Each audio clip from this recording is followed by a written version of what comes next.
welcome to the Football Hipsters podcast. Here is Kris again. Again, I hear you rant because yes, I'm back once again. We're doing another interview just before the Euros and just in time for the Euros.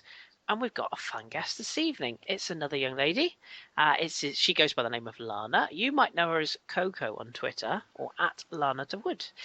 Good evening to you, Lana. How are you? I'm good. Good evening to you too. How are you? I am well. I'm well. Thank you very much for joining us. It was hastily arranged, this interview, wasn't it? After speaking to Rich yesterday when I was recording an interview, and we dropped a little mention of you, and all of a sudden here you are. So thank you very much. Yeah, I get, dropped mentions all the time. So, it was nice to be invited to this podcast. So thank you for the opportunity. More than welcome. More than welcome. Now, a lot of people, well, I say a lot of people, I'm sure many people will know who you are and no doubt follow you on Twitter. But tell us a bit about yourself, where you're from, how you kind of got into football, a couple of bits and bobs about you as a person.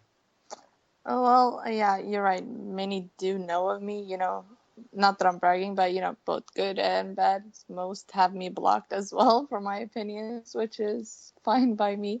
I just enjoy the haters. I love to wind them up. But yeah, many think that I'm French because I support the French national team, which I'm not, unfortunately. But I am Kurdish. I am born in Kurdistan, North Iraq, and I grew up in Sweden.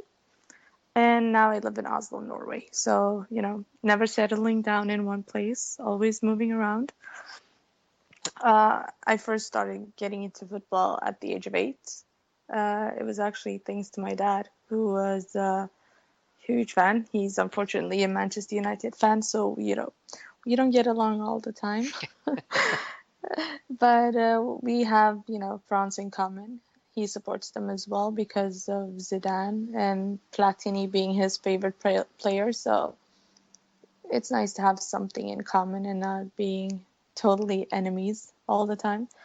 But yeah, he introduced me to the World Cup championship, which was played at home.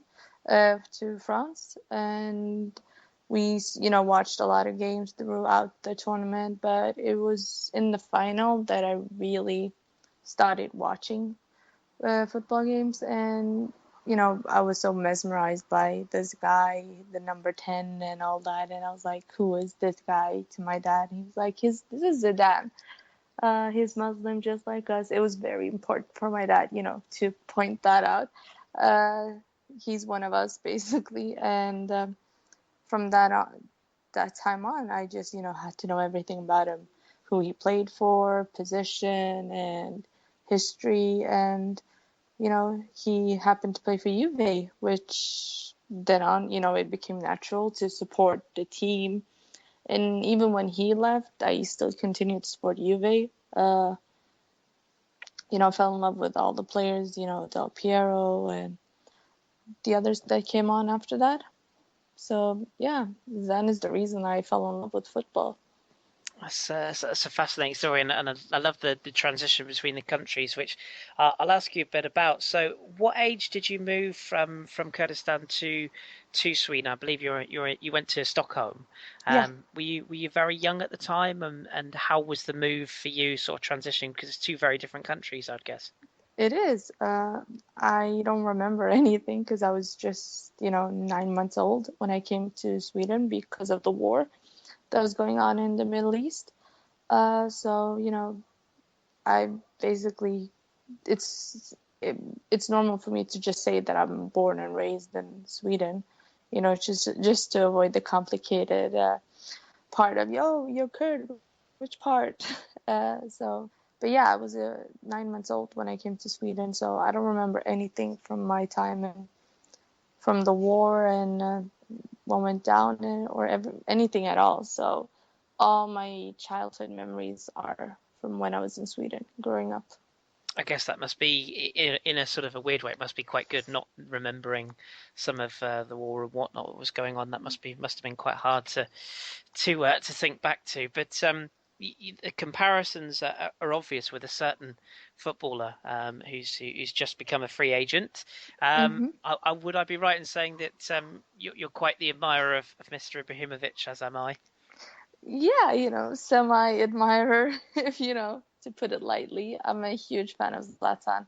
Been following his career since, he broke through at Malmö, basically, being that typical foreigner boy coming through and, proving everyone wrong, that we can, be great as well. You don't have to be Swedish to, you know, be successful. And I think that's what's been his biggest challenge throughout his career is proving people that even if you are poor and eating off the streets and stealing just to survive, you can still become this successful player that he's become today. His track record of titles is impressive, despite what people who don't like him say, oh, but he walked into a team full of stars. But yeah, but if you look at the teams, how well they were doing before him, barring Barcelona, he's had, obviously won titles with them as well, but Inter hadn't won in decades. Milan hadn't won in 7 years. He still counts the trophies he's won with Juve, which is good, Being a Juventine, I count them as well, even if people who don't will disagree. And look at PSG, he put them on the map. And Malmo continues to get money from every transfer he's made. So I think they're like benefiting the most Mm. out of all the clubs. He's So, just an icon, isn't he? Like he's just a wonderful. I know he divides opinion on how he conducts himself and that, but as you say, the impact he's had at pretty much every club he's been at is amazing, and I just it will break my heart when he goes to somewhere like Man United this summer. I really hope it doesn't happen, but less said of that, the better. yeah, but the impact he's had hasn't been as big as the one he's had for the national team. True. Because, when he was named captain, because he retired before that, when we didn't go to I think it was the Euros or World Cup, I don't remember. He had just become a father, and then Erik Hamrén was like, I'm making you captain. Because, he changed a lot when he became a father, more mature, more of a team player as well. He changed his game all around because obviously as a striker you have to be selfish, and he was very selfish before. It was all about him, but he evolved, and you could see that in his game with Inter, Milan, especially with PSG. He's such an influential figure, not only on the pitch but off as well. So, I feel sorry for the PSG fans. They're heartbroken about him leaving. So, As am I. As am I. Yeah, it's just a thought of where he's going to pitch up, but we will I'm definitely see. I'm lucky enough to have him for Sweden, but that day when he retires, it will be a heartbreaking day because he represents the modern Sweden, not just the typical Swedish people, but foreigners coming, following his dream, and wanting to become him. Mm. If you look at the under 21 team that won the Euros last season, Sweden won, they all have him as a hero, wanting to become the next Zlatan. Obviously, no one can, but to have him as a role model, it's very inspiring, in my opinion, anyway. Yeah, absolutely. No, I completely agree with you. Completely agree with you. So, from the country of Zlatan, or sort of adopted country now, you've moved on to Oslo in Norway, which is where we Hmm. find you at the moment.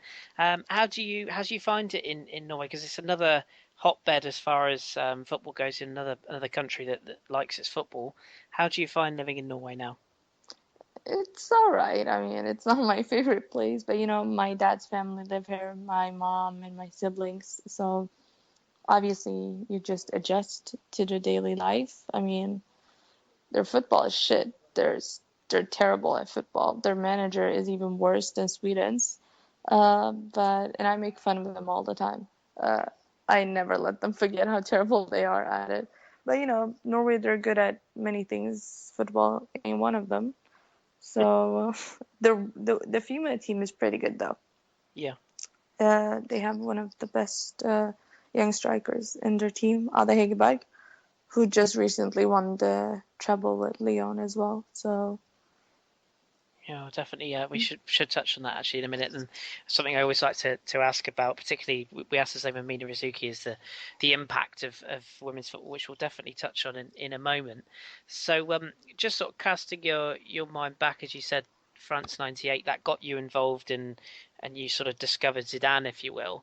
You have quite a following with regards to the French league currently, a passion of mine, I have to say, and you're quite the fan of Lyon and some of their players. What is it that gets you sort of with the French league? What is it that really appeals to you and indeed to Lyon? I think, I started following the French league when Juninho signed for Lyon. Uh, so he's, one of my top all-time favorite players. He was magical. If you've been lucky enough to see him on Champions League nights for Lyon, he was, his free kicks against Bayern, Barcelona, he was just magical. And it just, much like, Zidane for France, it felt fitting to start paying attention to the league and Lyon, since he was playing for them. And all the players that were in the French league also, watching them go through the different ranks and potentially playing for the national team one day, it just felt right, I guess. Started watching Benzema at the age of 17 and look at him now, playing for one of the biggest clubs in the world and being a true success for his club, not so much for his country. The likes of Ben Arfa and Rafael Varane, is I've been with them from the start. So it's I don't know. It just seems right to follow them from the beginning. Yeah, just a love and a passion, and I have to say I love as a hipsters podcast. Juninho Pernambucano, I think his full name, and what a player he was. He's Yeah. him and Kim Kallstrom. I just think of the old days of Lyon and the great days. But you have quite an affection for some current Lyon stars. Do you want to let our listeners know about your love for a couple of the current crop? Affection, that's putting it lightly. I mean, some of my Twitter followers would call me obsessive, but let's call it affection. It sounds more normal. But yeah, Lacazette is one of them. Alexandre Lacazette, striker for Lyon. Well, recently he was playing out on wings before deployed into a striker 3 years ago. Nabil Fekir, who is much like Zidane from Algeria, but decided to represent France. Samuel Umtiti, a great defender, the best one in Europe, the young best defender. I refuse to acknowledge anyone else. Yeah, those three. They're my favorites, actually. I'm kind of with you on those. Again, a lot of people sort of wind me up on the podcast because I have a real sort of I've loved Lacazette for a long time, and it sort of annoys me that when you really start to like a player and then all of a sudden everybody else starts to jump on the bandwagon and Yeah, go, oh, he's really good, and it's like, yeah, I've only been watching him for like 5, 6, 7 years, and yeah, exactly. it's That's go it on. is. I started, I was watching him in the under-17 championship, the one where recently retired Geda Fofana was captaining. Mm. Scoring the winning goal, beating Spain in the final 2-1. I knew right away, he was special. And it's kind of, it's like watching your child grow up. I'm using that metaphor a lot, but it is mostly, you watch them from a young age and they develop to this great player, and you believe in them and your belief is so strong that it, succeeds anything.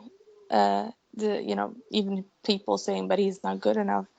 And I'm like, but I don't care what you say because I've been watching him since he was 17. Yeah. Uh, I know he's good. And obviously, sometimes the belief, since it's so strong, when they're not met to your expectations, you kind of get disappointed, especially with the the under-20s that won the World Cup in Turkey a few years back. I had so high hopes for Florent Toivan is one of them, Babek as well. And it just sucks in many ways to see that they didn't live up to the expectations Yeah, I yeah. had for them. So I'm with you, but we love them. That's the most important thing. yeah, We'll still stick behind them, and I don't know about you, but I personally think, particularly with Nabil Fekir, is for my money one of the biggest talents in Europe right now, and oh, no will doubt be. about it. No doubt Once about it. that injury was just crippling. The timing of it, the situation of it. Playing for France and getting that chance, and then suddenly being injured It for was so long. heartbreaking. I don't know who was more heartbroken, him or us, Lyon, Lyon fans. But because he had just scored a hat trick against Caen, got the news of a call up, was gonna start, and 11 minutes into the game, he just, his ACL goes and he's in tears because he knows his season is basically over. And it was that night, September 4th, I knew our chances of Euro glory was over. Yeah, sadly so. Yeah. Because, much like he's, because you don't even have Ben Arfa now for France. And you need that Zidane kind of player in the team. And with the squad that's been called up now, you don't have that. I mean, the only ones, maybe resembling some of the qualities are maybe, Paul Pogba, Dimitri Payet, but other than that, you don't have the Nasris, the Ben Arfas, Johan Kourkouf, and Fekir was all those molded into one. Mm. And it's sad. Yeah. But he will be back. That's the good thing is he's got a summer now to recoup, and he's had those couple of games at the end of the season to Yeah. loosen out the cobwebs. So let's hope we see him back to his best soon. Now we've touched on we've touched on your love for Juve, and we've touched on your love for all things French football.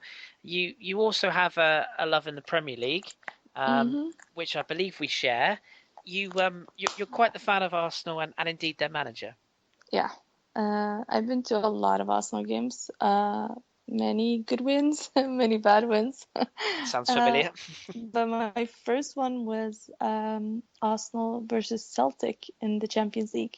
That was my first Arsenal game that I went to. I think I was 18. Ugh, God, it feels like a century ago. It was that game where Eduardo Yes, the dive. dived, yeah, the alleged dive. I can get why he did what he did. I mean, coming from such a horrible injury, and it's just natural, reflexes. So it was, yeah. I remember I was wrongly put in the Celtic section. So the club obviously compensated me for it, but like my jacket was on during the whole game, and even when they scored, I was like, I'm not celebrating. So I was sort of forced to, like, if Celtic did a good thing or scored, I was forced to celebrate with them because, I mean, those Celtic fans, they're quite temperamental Yeah. to say the least. So yeah, but it was a good night. Mm. It truly was. And from then on, I try to come to London as much as I can. I've been to a lot of Champions League games. The one against Bayern, where Thomas Vermaelen was playing uh, as a left back, I think. Yeah, crikey, that's going back. Yep. Yeah, that was a night to forget. I remember Koscielny was so, he didn't know whether to, cover Vermaelen or cover his own position. And I was like slowly sinking myself further and further down my seat. And I was like, can this game just be over already? And, with Ribery and Robin at their peak as well. Oh, God, that was a game throwing it back. I do not want to remember that one. Tough to take, wasn't it, that particular night? But as I said, I mean, you're a very big fan of Arsene Wenger and the work he does, Oh, yeah. and I know that obviously your views are very much sort of pro Wenger. And we have this thing going on at Arsenal, obviously, where you're one side or the other, which I personally don't subscribe to. I support the club and I do love the manager and everything he's done, but for me, it's not about taking sides, but but it is in if you're on Twitter, you have to take Oh, of sides. course, yeah. Oh, of course. Social media is a vicious tool, which we'll definitely touch on. But Lord forbid you try to be neutral like Switzerland. That's just like, no, you're not a oh, fan if you're neutral. oh no, no, and won't be able to have an opinion. But from your perspective, I mean, you very much as say you're a very pro Wenger person, and is it purely what he's done for the club in the past? Is it more the lack of respect you feel he's being shown now, or a bit of a combination of the two? Well, first of all, I had this guy tell me that I'm only supporting him because I'm French, Right. which was quite hilarious. I was like, yeah, trust me, I'm not French. But thanks for the compliment. If you look at the amount of years a manager's been in charge of a club, you don't find many left. I think he's probably the only one. And he's achieved so much. He's changed English football in so many ways. And that saying, you don't know what you got until it's gone. And it's pretty much the same in this scenario as well, because you don't know how much he's done and given to the country on a whole until he's left the game, which is sad that he has to go before people realize just how amazing he is as a manager, as a human being, just the whole package, how much he's sacrificed. And obviously he's stubborn, but when you have a philosophy, you believe in it. As I was mentioning earlier, when you believe so much in a player, when they let you down, it's heartbreaking. And it's the same with him, his belief in the players are so profound, so strong that it nearly kills you when they let you down. Mm. So I can relate in many ways on, given that I support the French national team, all these expectations and, they let you down, but you still continue to believe in them because, that's what true love is. Basically, listen to me, I'm getting all cliche, but it's true, when you sign for a club, you commit to it, you love it, you cherish it, you stick by it through the good and the bad. And he's done it more than anyone. People say, oh, but I'm a season ticket holder and I've been to games and blah, blah, blah. Sure, but you don't have the pressure and the burden of the fans, of horrible people abusing you, and, players relying on you to guide them, and board members for, bringing in the money. He's just under so much amount of pressure, and I'm surprised he hasn't had a heart attack yet, because the guy is just getting older and older. He's not getting younger either. So sometimes I worry about his health. In my personal opinion, he should have left ages ago because he deserves way better than the treatment he's getting right now.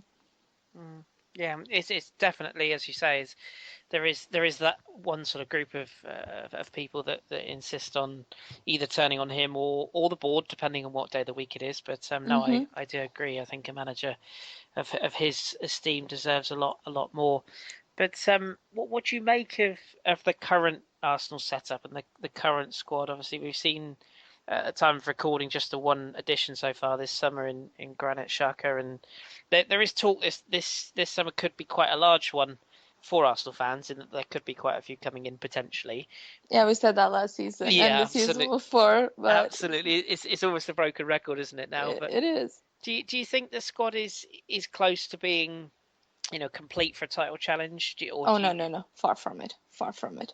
go on? If you look at title winning teams, the likes of PSG, Juventus, Bayern Munich. Obviously, you cannot compare them, but say Juve, who doesn't have the financial uh, part of the game like Arsenal does, even Bayern, they rely on revenue and selling players, but Juve are probably the smartest club in the transfer window in terms of free signings, taking chances. I mean, if you look at the players they brought in for free, they got Paul Pogba, who's, the future captain of France, the next Ballon d'Or winner, you know, the next great midfielder. And you look at Andrea Pirlo they brought in, they got Tevez for 12 million euros, brought in Llorente for free. There's so many players you could bring in, and it's easy for us to sit and be like, oh, but why didn't you bring him? Why didn't you get Khedira? Why didn't you? Because these players aren't on big wages compared to the Premier League as well. So, there's an argument, for and against, obviously, but I think he has these principles that he believes in. So it's, if you really understand the man and his philosophy, you'll get it, and you won't be, satisfied with it, but you'll get his way of thinking. But if you're being, the Wenger out brigade, obviously you won't see any logic. You just want the man out. But like, so many have been calling for Cavani, but if you listen to his interviews where he says he wants a striker in front of the goal, he doesn't want someone who track back and basically plays in defense. He wants a Zlatan. He doesn't want a Cavani, you know. And if you've watched Cavani, which you have, for the past 3 seasons, Indeed. he's a better defender, better left back than he is a striker. And then you come in, then you have, the people who don't watch the team. Oh, but he doesn't play in his position, but he did for 4 months, and he scored 6 goals. Yeah. Pastore had a better season, better 4 months than he did. Luca Mora was saving them. Lavezzi was. I think that it's just not many strikers fit in League One. We saw it with Falcao, Berbatov, now with Cavani. I mean, Falcao had a great record before that. Same with Cavani. Not all strikers can adapt to the situation. I think very few can. Zlatan is one of them. Van Persie was. Suarez. So, there's a very few good crop of strikers that can adapt to the situation. And Cavani is not one of them. No, I agree. So let's say, for argument's sake, then Arsenal were to make, let's say there was 3 signings that you could make to improve the side currently. Would you? I'm guessing the striker would be one. Would you be in favour of an Alvaro Morata, for example, based on your experience of watching him at Juve? Yeah. I mean, he came in when it was a front two of Llorente and Tevez, and he was slowly integrated into the side. And last season, it was him and Tevez. This season, he hasn't played much, but Allegri knows he's the man to go to in the Champions League, and you've seen how great he is. He was terrorizing that Bayern defense. Guardiola was like going insane, didn't know what to do. And when he is the main man, he's amazing. He's one of the best number 9 in Europe, talent wise, and he's only gonna get better. I choose not to look at stats to make a point, because I like to look at the all around game of the player to make an assessment, because it shows both sides. It can argue for you and against you. So I'm not a huge fan of stats at all. No, I'm kind of with you on that. Just to like, I think I do think stats have their place, and I do totally understand some of. I must admit, I've transferred my thought process, and some stats this season have really turned my head. But ultimately, like you say, it's about how a player fits a team and a team environment and a team style, rather Yeah. than necessarily whether their I mean, stats are. look at Giroud. He's playing in a system for France that's built around Karim Benzema, and he's doing it better than Benzema is. I mean, just to show the example. So I think that Morata would excel at Arsenal, no doubt about it. I also think that Lacazette would.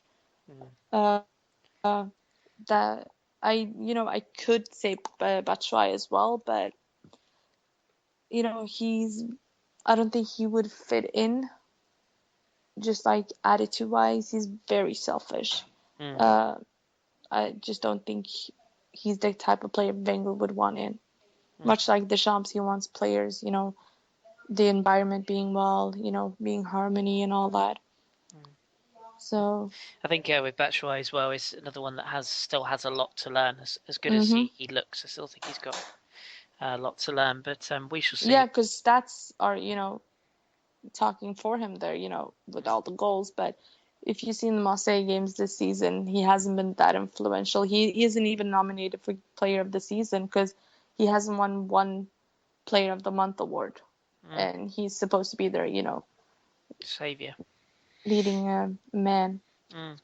Yeah, exactly. So, compared to Lacazette surpassed him ages ago. Yeah, no, I Because agree. his all-round game. So, yeah. It's going to be But Go on. I do think that Arsenal needs to get rid of a lot of players. That's for sure. With Theo Walcott, had he been at any other club, he would have been gone ages ago. Henry didn't even last a year at Juve. I mean, and Theo Walcott has been camping at Arsenal for a decade now. Yeah.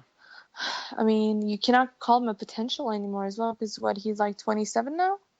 Yeah, I think he might even be older than that. 27. You might be right. I'll have to look that up. But yeah, he's as you say, he's been there. He's been there plenty long enough to have done something more than he's done at the very least. I would suggest. But it's one of those, isn't it? Do you think maybe that's just on Wenger? Do you think that that's his greatest strength at the same time his greatest weakness? Is this? Oh, no doubt about it. Yeah, of course.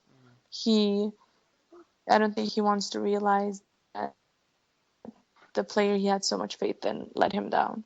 Yeah. Because that would be a defeat. I mean, yeah.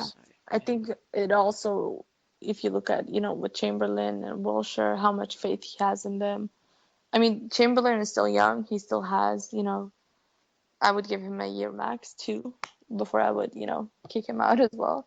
But I'm ruthless, because I compare them with how players with Juve, with other clubs, they wouldn't last that long. But Arsenal do need to bring in another winger, another midfielder, maybe another centre back as well. Not much then. No, I think a lot of people will share your thoughts on that. And Theo Walcott is indeed 27, by the way, so good shout. But let's talk about this sort of summer coming up then, because obviously we've got European Championships coming up, which is a lot of the reason why we're doing these interviews, because we like to get people's thoughts on what's coming up and what we're heading into in the summer.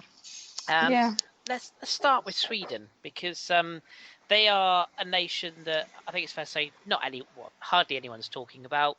That they've snuck into qualification. What do you rate their chances of success, and what indeed is success for them in this Euros? I mean, is Zlatan enough alone? Because you tend to think probably not, unless he has a tournament of his life. I think, getting out of the group stages, because they're in the group with Italy, Belgium, I think, and Northern Ireland or Ireland. Yeah, I think it was something. Or yeah, I shall look it up. This is what you call doing your homework, isn't it? But I shall look it up.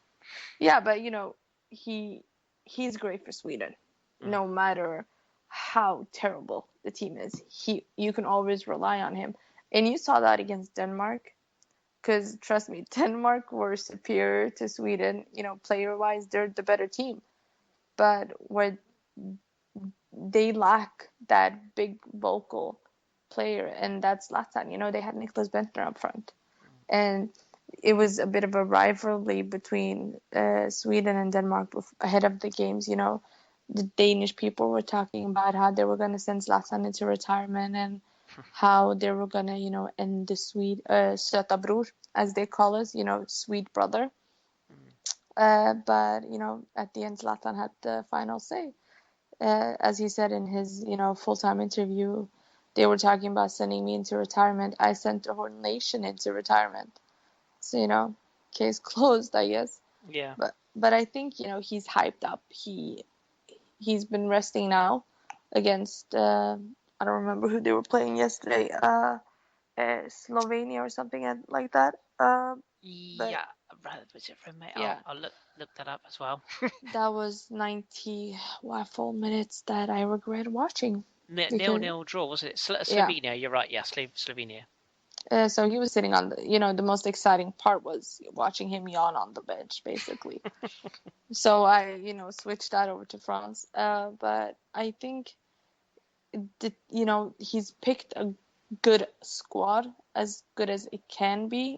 Obviously, there's some players that missed out that should have been, but you can't always get what you want. I mean, if you look at France, but I think their main target is to get out of the group stages. And Zlatan's track record against Italy has always been good. You saw that in the Euro 2004 game as well, tournament, in the game he played against Italy as well. So I think it will be that will be their main target, to get out of the group stages and then just take it from there.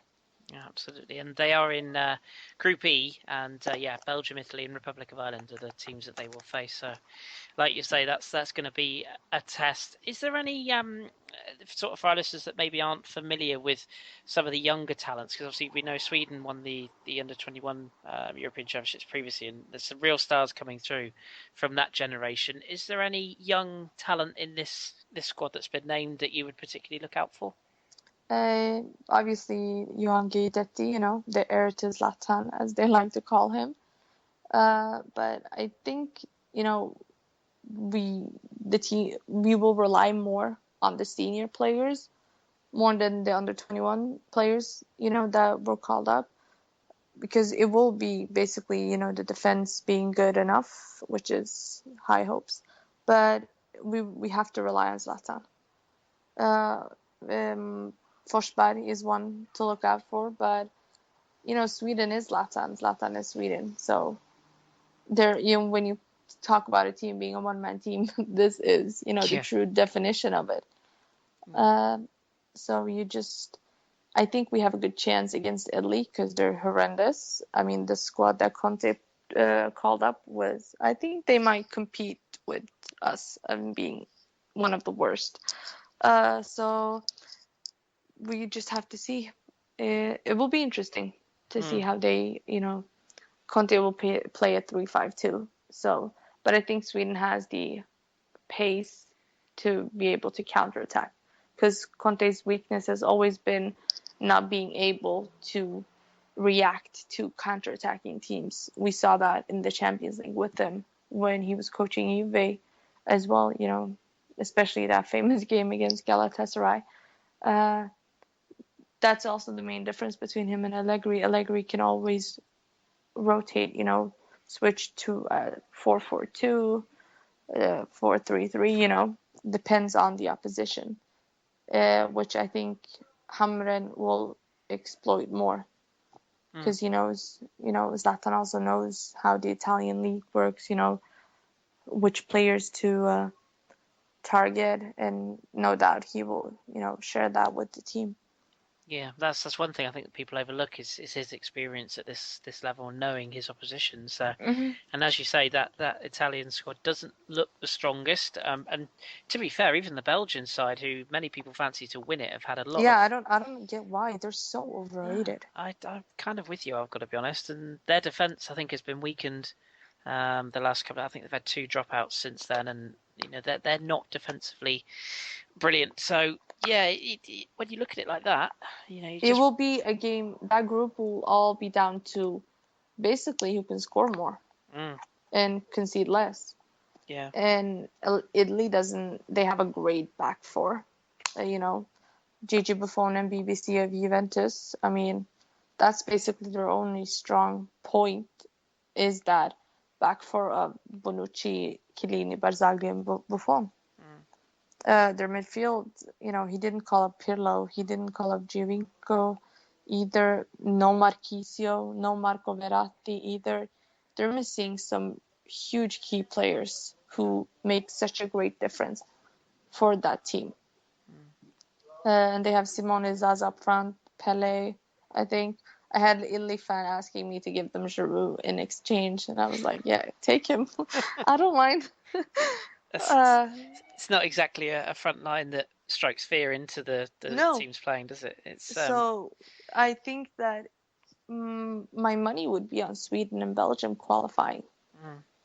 And even the Irish will fancy it, I guess. Yeah, I mean, I it's... haven't I haven't watched the Irish so much, but my friend supports them, so he was like hyped up and he was like, "We're gonna beat your ass," and I was like, "Go ahead, we have Zlatan up front."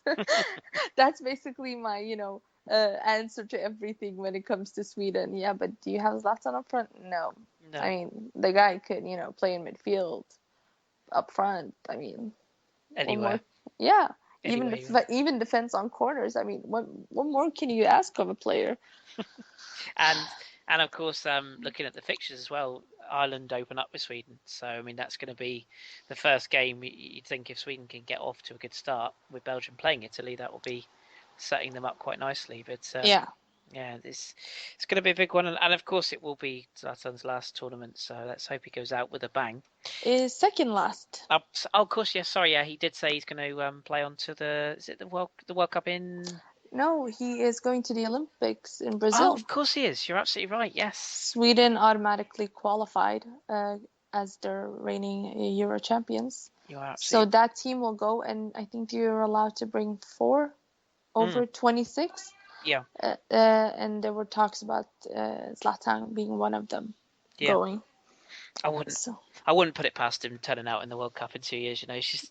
You just know he'll be tempted if he's still playing. He'll be tempted. But... I think he knows when to quit. Yeah. But he will give his all in this tournament, obviously, and he will just look, because the thing is, if you look at how he is, as his physique and everything, he could go on to play until he's 38, much like Maldini did, Zanetti, Buffon will, Pirlo, these kind of players, when you've played in such a physical league as the Italian league, your body get used to it, and it also makes you stronger. I mean, so I think if his knee will handle it, he could go on to play for, take them to Russia as well. Yeah. Who knows? Yeah. But it terrifies me to see a Sweden without Zlatan. Yeah. It does. It's gonna be a dark just because he's had so much impact. He got so much abuse when he was named captain because, racial abuse as well, politicians being against it, that it wasn't a Swede representing Sweden. So, but, he's basically showed them the finger and told them, I'm Swedish. And you can see that with his commercial for Volvo as well. Yeah. Where he says, I'm Swedish, and I will live and die in Sweden. So can't get any more patriotic than that at the end of the day. No, it doesn't get more emotional than that. I mean, I'm gonna mourn his retirement. If you can make a Volvo look appealing, then you're doing a good job. Yeah, he also he just released another commercial with Volvo. This one was pretty powerful. It was. I saw it yesterday. Yeah, it is. It is quite. I tweeted it today. And it gave me the chills where he says, never forget where you come from. And for him, home is Sweden. It's Malmö. It's where he grew up. Even with Bosnian father, Croatian mother, he still looks at himself, as a Swede. And his wife is Swedish. His kids are. So imagine how good his kids are going to be. That's a frightening thought. Yeah, they play for the PSG academy. Youth team. Yeah. That's. I hope, if just for the sake of the future, I hope they're anywhere near as good as Dad. I hope to God, they got their mom's look, but I hope they inherited their dad's talent. But again, it's difficult to live up to that name as well. If you look at Zidane's kids. Oh yes, exactly, Enzo, and yeah, absolutely. I mean, it's going to be the Maldini's son as well. It's quite a lot to live up to, but yeah, we live in hope. But speaking of living in hope, you touched on it briefly there. We'll transition into the French national side, who are playing obviously on home soil this summer. Now they played Cameroon yesterday. I believe you at time of recording, I should say, yesterday for when this goes out. But you watched this game. Unfortunately. Yeah, far from convincing, but a 3-2 victory very late on.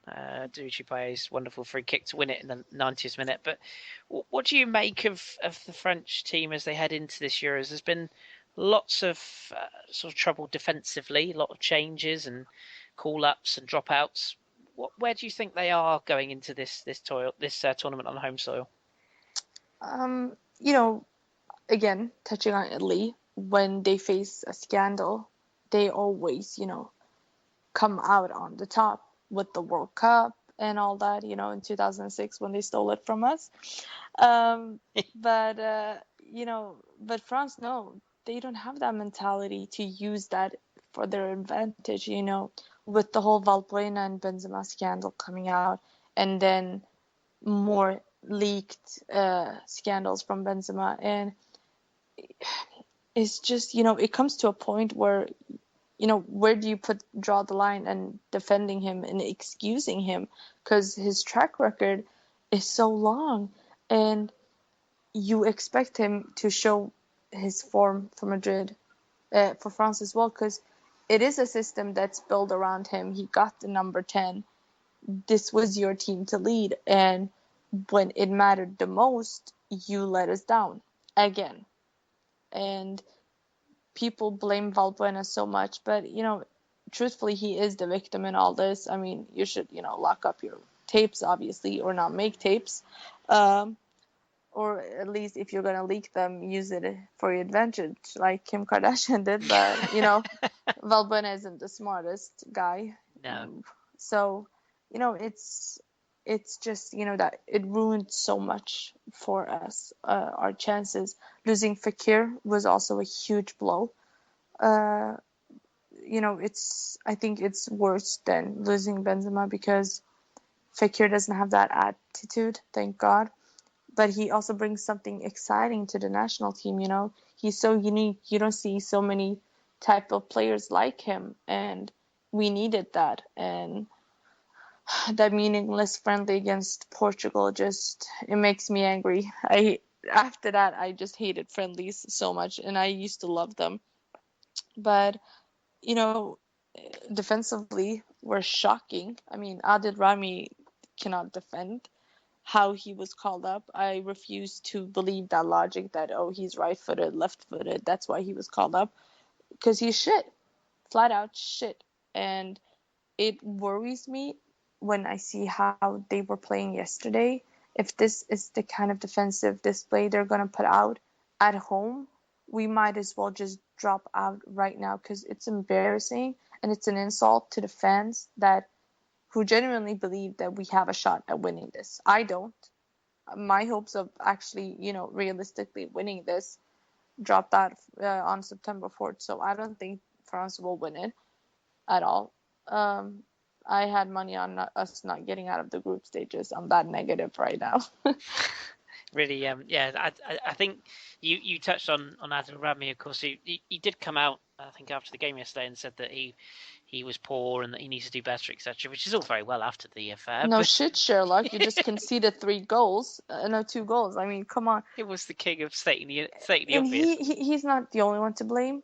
I mean, Koscielny was like, he was like, I think in his retarded mind, he was genuinely believing, oh, it's a friendly, the result doesn't matter. Oh, it doesn't to you, idiot. It does to us who are watching you in horror, believing that this is the kind of display you're going to show at the Euros. I mean, like, when I saw them defending, I don't even want to call it defending. I've seen schoolboys defend better than them, but it was just shocking. It was appalling to watch, and I turned it off several times, and then we scored, and then I turned it on again, and then I turned it off. My relationship with France is such a love and hate relationship these days, because the squad called up in general, it's, when I look at it and I'm thinking, okay, I've studied the mindset of Deschamps now for a while. I can get it. Do I want to accept it? Hell no, because I refuse to believe that Mangala is a better defender than Umtiti. He is not. That's pure bullshit. That end of it. He's not. It's that simple. Rami is not better than Perrin. I mean, And Varane, he gets so hyped up, but I mean, even Zidane doesn't rate the guy. He's on the bench 90% of the time. But the thing is, we don't have any defenders to call up anymore. They all dropping like flies. Laporte injured, Zuma got injured, Sako was busy eating fat burner pills. I mean, at the beginning, everyone was bragging about the depth in the France defense, and look at us now. We're Yeah. scrapping for leftovers at the market.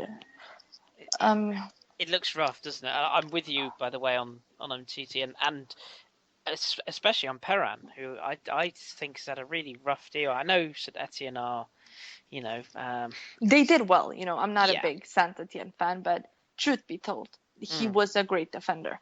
mm, But, if, God forbid, one of our defenders were to, drop out now, it would be Perrin or Mapo oh, Yangan. Maybe, but, to be fair, Umtiti can make, Rami look good. He made Mabiba look good mm, for so long. And Mapu has done well, to be fair. But that's a lot thanks to Umtiti. I mean, Umtiti made Zuma have a great career. So mm, who knows? Maybe he could, miraculously make sure that Rami isn't being a total idiot. But even, if you look at the midfield, you have a midfield of Diarra, Matuidi, Pogba. Diarra had a good season, obviously, but there's not much creativity in it, barring Pogba. Matuidi, he works his ass off for the team, obviously, but it's worrying. It is. Because when you look at the preferred starting lineup with all the players fit in this squad that's called up, it doesn't strike that much fear into you mm. at all. I mean, oh, Giroud, we're going to defend against Giroud. Oh, it's okay. I mean, who would even be terrified of Giroud? Like, in truth, Mm. who would? I mean, so, it's just such a shame that Ben Arfa didn't join. I mean, who's had, okay, he's been inconsistent, but who hasn't been? Lacazette was poor for the first 4 months. Mm. Coleman, he has 2 good games, 3 inconsistent ones. Same with Martial.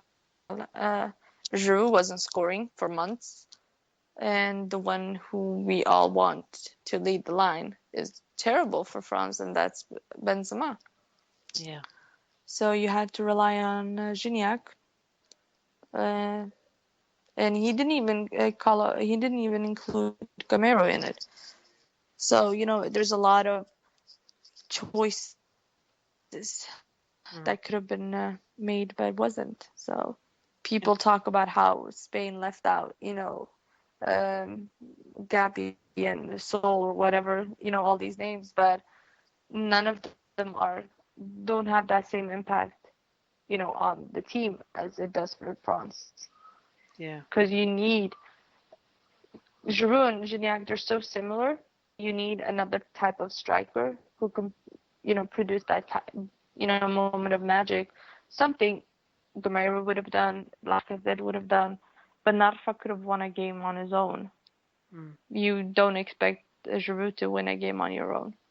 No, I agree. So you're generally pessimistic then, at Oh yeah, no best. doubt about it. That's because our manager is a narcissistic asshole. That's why. Sorry for the language, but he is. No, it's fine. You have every right to express your feelings on this podcast. It's not a problem if And I that's how don't you feel. care that I get so much abuse from Juve fans because he's a former Juve legend. Mm. I could not give a rat ass if he is the Pope of Rome or whatever. The man is a retard who cannot make good. You know what his logic behind this, this squad selection is? Oh, it's harmony in the club, in the team. No one cares about harmony. We want to win. We need winners. We don't need a striker that hasn't scored since January. We don't need a defender who cannot defend. I mean, the day that guy retires is the day I can finally enjoy watching France again. You heard it here first. So if you don't think you're not sort of particularly bullish on France's chances, then who is the team you think are the most likely to win this tournament this summer? I don't think anyone is I likely to think the win same. it. Like, in the World Cup, you had clear favorites, uh, with the likes of Argentina, Brazil, Chile, Germany. But, Spain showed completely. They got destroyed by Holland, and they just, adios. But we don't have any clear favorites. I refuse to call France favorites just because they're playing on home soil. I think it will be an underdog who will win it. Iceland could surprise us all and win the whole thing. Italy could. I mean, no one expects Italy to win, and they might just well win it. If they do, I'm just gonna give up on football altogether. Or maybe even, I mean, could we even see an emerging nation, and an Austria, for example, someone who's Or coming up, Turkey. or Turkey? Yeah, I mean, just because obviously nobody saw Greece winning it all those years ago, and that took everyone by surprise. So who Yeah, knows? exactly. It does seem like quite an open I tournament. think my Portugal might, surprise us. But again, Ronaldo with Portugal isn't as influential as he is with Madrid. I did a piece on that, comparing Ronaldo and Zlatan for their national teams, uh, and Zlatan surpassed them and that's also something he's often overlooked at, when it comes to big players and how they lead their country. We see Messi, if you look at all the finals they've lost, he that Argentina team is so talented, filled with so many great players, but they don't perform as a team. Mm. They're shocking. Uh, so I don't know. I'm hoping Pogba will lead us to glory. I'm pinning all my hopes and dreams on Paul Pogba and Antonio Griezmann. Fingers crossed. That's yeah, but I don't know. Maybe Germany will win it, but they haven't looked that convincing. No, no. I watched the other night against Slovakia, and although it's a bit of a crazy game with the weather and whatnot, they did look defensively, in particular, very suspect. So yeah, Didn't they concede 3 goals? they certainly did. Yeah, one was an absolute peach. Marek Hamsik just let rip from 30 yards, and that was pretty much unsavable. But yeah, I think what it really highlighted the most is Germany's strength and depth didn't look quite as good as it has in the past. Who was in goal? To Stegen second half, but Leno first half, and Leno I thought he definitely should have saved the second goal, which was a header from a corner, and yeah, obviously Neuer will play, but the defence, the fullbacks in particular, I'm just not convinced. But it is I Germany. think yeah, I think much like Spain, their glory time might be over, and a new team is emerging, ready to dominate. And I do think that Portugal might surprise us all. Uh, they look good. They look good against Norway as well. Lopez was in goal. Lyon's Lopez did well, Mm. saved the the few pathetic attempts on goal from Norway. But I'm a huge fan of Antonio Lopez. I do think he could be the next great thing in goalkeepers. So Hugely they might do talented. well. Yeah, I'm a Hugely. big fan of Rafa Guerrero as well. He scored the free kick the other night, and I Yeah, just as he's a been Lorient linked to fan, many top clubs, he Lyon, has. PSG. Mm. I'm still praying he might turn up at Arsenal, but I don't hold too much hope anymore, sadly. But I'm a big fan of his, and yeah, another player that could have a breakout tournament this summer. But yeah, we shall see. Basically, what we're saying to all our listeners is get your money on Iceland, because it's going to be something crazy happening. But who knows? The final thing I want to touch on before we wrap up is your sort of thoughts in women's football, and sort of women in sport in general. We saw you touched on earlier on the Lyon women's side, who seem to dominate all before them at the moment. Just really, there they are arriving now. Brilliant to watch, and really sort of some of the women's football has gone up a notch, and we've seen it in this country in particular. The WSL has got a lot of mainstream TV coverage. Do you feel sort of as a female supporting football fan, do you feel like the women's game is starting to get the coverage it deserves, and is it starting to become a less sort of sexist environment in the sort of men only mentality of football? Yes and no. Obviously, it's gonna take a while before the sexist bastards, stop being sexist. But I think it's getting more respect, being more acknowledged. Um, we saw it last year when it was the World Cup in Canada. I felt like I was the only one excited about it on my timeline until a friend of mine, Doug, pointed out that Lana might be the only one who's genuinely equally excited about the women's football as she is about the men's. And I think maybe because I enjoy watching it. I'm a huge fan of the French ladies. Also the Swedish one as well. Uh, but the Lyon female team have been so dominant, and after winning the Champions League now, I think it's pretty clear that they're the best female team in the world. It would be exciting to see how they would do against the American teams, because America is a great football nation, when it comes to women. So I was talking to a friend from America about it, and he said it would be fun if Lyon toured in America and they were, matched against some of the ladies' teams there. So it should be fun to see how Lyon continue to do. They're losing three of their best players now. Lotta Schelin is heading home to Sweden. Luisa Nassib, Amandina Henry is heading to America to play there. So it will be interesting to see what they do next season. They're dominating the league, much like PSG was doing now with in the men's department, but it will be interesting to see how they do. But I think the women's football is being more acknowledged now. I've seen it, noticing it more, especially on social media. So it's always fun to see that you're not the only one who's watching it. Yeah, no, so and like you say, it's a slow process of turning people round to the idea that it is very much not a male orientated sport anymore, and that there is plenty of really good female football out there to watch, and I'm all for it, as you say. The Lyon side in particular, it's just a joy to watch. So yeah, absolutely, and BT Sport in the UK. As much as I can't stand Michael Owen, deserve a lot of credit He for. got fired apparently. Did he really? When was this? Have I missed something? I read it yesterday on Twitter that he, after a lot of complaint Mm. from social media, he got fired. I don't know if it was a parody account or what it was, but that man is awful. When BT Sport comments on French football, it might be worse than Oh, it's painful. Norwegians Oh, it's so bad. commentating on it. Yeah, I can confirm that 100%. It's yeah, when you get some of our British commentators, oh God, yeah. The less said, the better. I think it's fair to say on that one. Just do your research, people. True. Yeah, do your research, like us. And learn how to pronunciate. Oh, again, don't get me started. Seriously, oh yeah.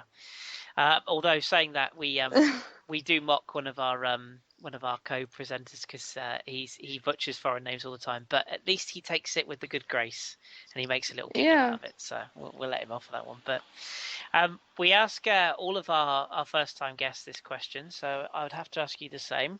And it is simply this: your favourite current and favourite historic hipster player. So you can use the word hipster however you like it. So whether it's just a player you particularly love or a player that you followed, however it is. So your favourite of all time, past and present.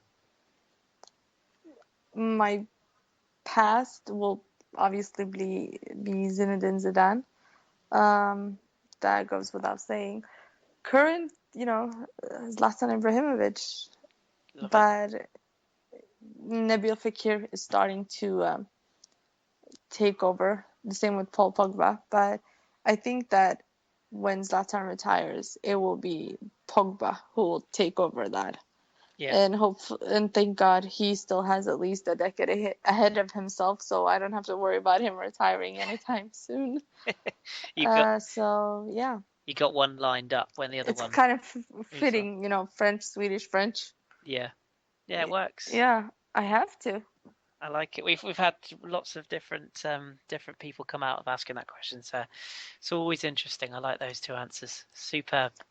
It's not a typical Messi or Ronaldo answer. Oh I'm no, very no. We always encourage our guests to pull them sort of completely out of left field. Just a real sort of player they love, and listening to, like, we've done some interviews with people who cover sort of Austrian football, Spanish football, obviously Mina as well. That just completely different answers across the board. So it's always fun. If I was to leave my bias opinions aside, I mean, obviously because I support France and Sweden, I would maybe perhaps say Pavel Nedved as a former one. Oh yes, the man of the He, shaggy hair. yeah, he would be a great candidate for an all-time favorite player. Yeah, He was amazing, wonderful to watch, wasn't and he did deserve to win the Ballon d'Or despite some arguments from Arsenal fans. he? Yes, absolutely. But I would agree. I think he had a fair shot that year in particular, and yeah, what a player! What a player! It's so easy. It's easy to forget how many good players we've had over the years. But Yeah, it is. It's because it's always these talks about Messi and Ronaldo, but you keep forgetting that in the last, in the early 2000s, there were some great players, and unless you're old like me, who've been lucky enough to witness that, it's easy to just say, Xavi, Iniesta, Ronaldo, Messi, uh, those kind of players, but the past had some amazing players. yeah, well said. Well said. Superb. Right, before we let you go, then, let's give you an opportunity just to plug yourself, if you will. So, if you want to let everyone know where they can find you on any social media platforms you wish, and anything you want to promote, or any blogs or anything you've written, or anything you want to give a shout to, feel free. Actually, I don't have any. Just follow me on Twitter, if you can keep up with my cussing and ranting about France, because it's going to be a long summer, trust me. I will be cussing that team left and right. I will be hating them one day and loving them the next and wanting to die for them or wanting them dead. Depends on, the performance they give. But yeah, if you're interested in French football, you to go person. You know where to go. Absolutely. And just a reminder, that is at Lana Dawood, so LanaDawood. Give her a follow. Lana, thank you very much for your time this evening. Really appreciate it. And I know we've spoken pre-pod about possibly dragging you back on during the Euros when Sweden are playing, because other than me, no one seems to care about Sweden. So I'm glad I found someone else. so so we may. I'd be honored to be back Fantastic. anytime. We'll hold you to that. It's a verbal contract, so we'll have you back. But thank you ever so much for joining us tonight. We really appreciate it. And all that remains for me to be said, as usual, is keep your beard strong and your gloves are trendy. My pleasure. And we'll speak to you very, very soon. Thank you again.